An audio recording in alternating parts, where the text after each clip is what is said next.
Mr. Wilman, Holy President, nyika isi ewe Swisi ive semasa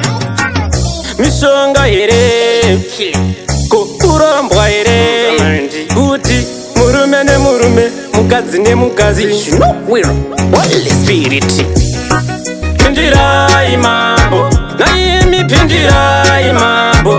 imimi pindirai mambo nyika ino yave komora mambo imimi pindirai mambo takumbira pindirai vo mambo imimi pindirai Mwari nyika ino yave komora mambo zvitema Mwari zvawanda mishonga mumakereke yawanda vana venyu vave kurasika vave kutevera dzakaipa tsika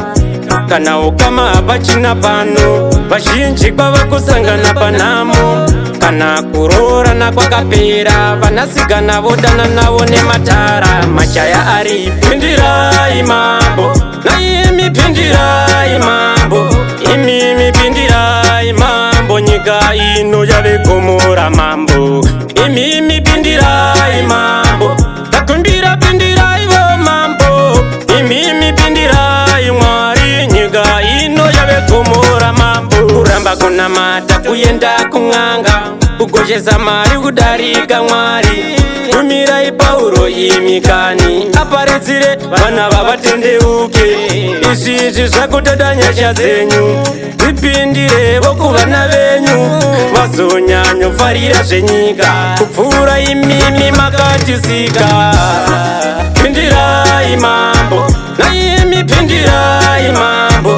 imimi pindirai mambo nyika ino yave komora mambo imimi pindirai mambo takumbira pindirai vo mambo imimi pindirai Mwari nyika ino yave komora mambo zvitema Mwari zvawanda mishonga mumakereke yawanda vana venyu vave kurasika vave kutevera dzakaipa tsika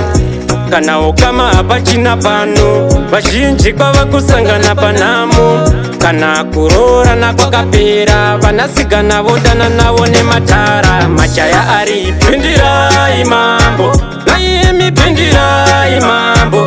imimi pindirai mambo nyika ino yave komora mambo